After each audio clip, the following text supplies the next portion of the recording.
الأمة منذ 1200 سنة. Sejak 200 tahun yang lalu, وحرصوا جدا para ulama sangat antusias sekali على أن يكون هذا الحديث هو أول ما يسمعه طالب العلم من شيخه من كلام النبي صلى الله عليه وسلم. Bahwa hadis ini para ulama beristiqamah agar hadis ini menjadi hadis pertama yang dimulai dengannya majlis-majlis Rasulullah sallallahu alaihi wasallam. إذا لقي الطالب شيخه وأستاذه Jika seorang murid bertemu dengan gurunya, قبل أن يسمع منه أي شيء من العلم, sebelum dia mendengar dari gurunya ini ilmu-ilmu yang lain, يكون هذا الحديث أول ما يسمعه الطالب maka hadis inilah yang pertama sekali didengar oleh si talib ini من كلام المصطفى صلى الله عليه وسلم. daripada kalam Mustafa sallallahu alaihi wasallam. فهذا الحديث هو أول حديث سمعته من شيخي, Maka hadis ini merupakan hadis pertama yang beliau dengar daripada gurunya. وهو أول حديث سمعه شيخي من شيخه. Kemudian hadis ini merupakan hadis pertama yang beliau dengar daripada gurunya. وهكذا. Demikianlah. نعم. وسوف أذكر لكم سند الحديث.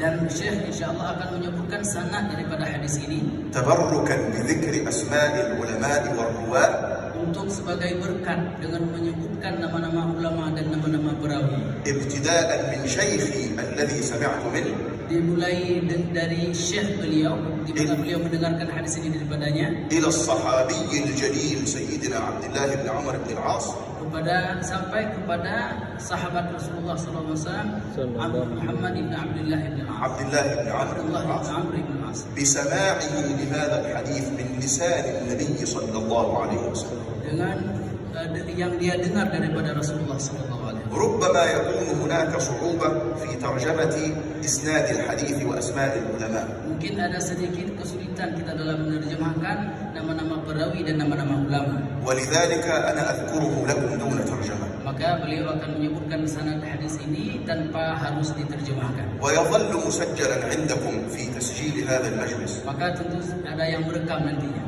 وربما واحد من صغار الحضور ومن الأطفال ومن طلاب العلم ربما ينتفع به ويعرف قيمته بعد زمن. Mungkin yang muda-muda mungkin ataupun yang kecil-kecil sekarang mereka duduk, sekarang mungkin tidak begitu perhatian, namun ketika masa telah berlalu nantinya baru dia akan mengetahui betapa pentingnya hadis. فاسمعوا معي بانتباه. Maka dengarlah hadis ini dari Rasul, dari beliau dengan perhatian yang baik. ويقظة وحضور. Dengan hudur kita ada dan mendengarkan dengan baik. تعظيما لكلام سيد الخلق صلى الله عليه وسلم. Sebagai penghormatan kita kepada hadis Rasulullah sallallahu alaihi wasallam. وإجلالا وتوقيرا للعلماء الذين نقلوه جيلا من وراء جيل. Dan sebagai penghormatan dari kita untuk ulama-ulama yang telah membawa hadis ini kepada kita dari satu generasi ke generasi yang lain. فأقول وبالله تعالى التوفيق. Syekh mengatakan, حدثني شيخنا أبو البركات محمد سعد بدران الدمياطي الشاذلي القاوقجي، وهو أول حديث سمعته منه، قال: حدثني شيخنا محمد بهاء الدين أبو النصر القاوقجي، وهو أول حديث سمعته منه. قال: حدثنا أبي أبو المحاسن محمد بن خليل القاوقجي، وهو أول حديث سمعته منه. قال: حدثنا محمد عابد السندي، وهو أول حديث سمعته منه. قال: حدثنا الوجيه عبد الرحمن بن سليمان الأهدل، وهو أول حديث سمعته منه. قال: حدثنا أمر الله ابن عبد الخالق الإسجاجي، وهو أول حديث سمعته منه. قال: حدثنا شمس الدين محمد ابن أحمد بن عقيلة المكي، وهو أول حديث سمعته منه. قال: حدثنا أحمد ابن محمد الدمياطي الشهير بن عبد الغني، وهو أول حديث سمعته منه.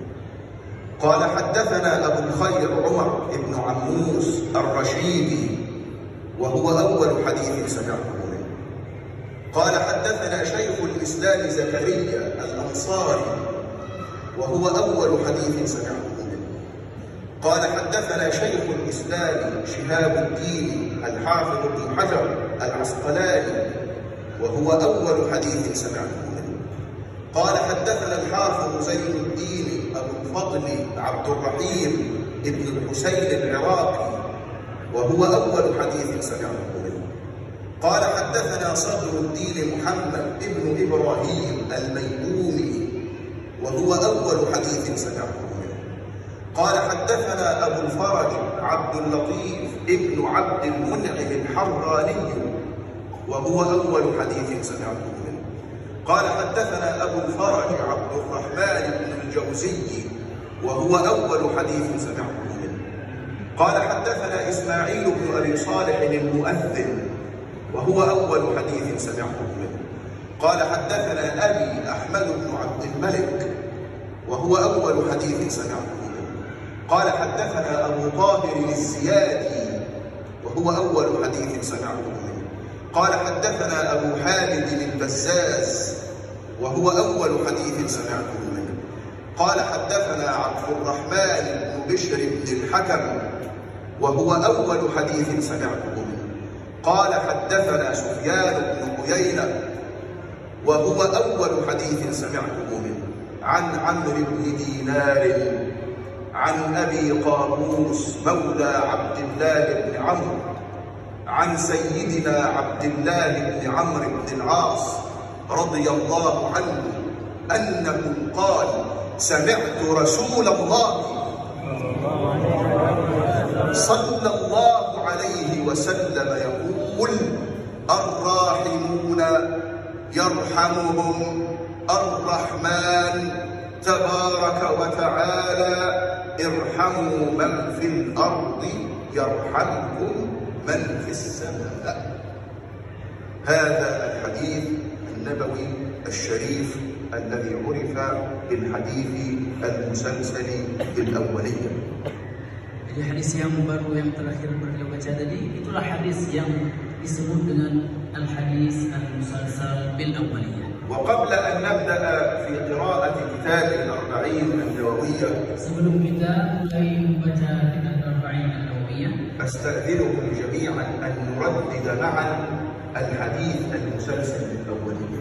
Maka beliau meminta izin kepada kita untuk sama-sama mengulang hadis ini. وأن نتشرف بأن نقوله سويا. Bahwa kita membaca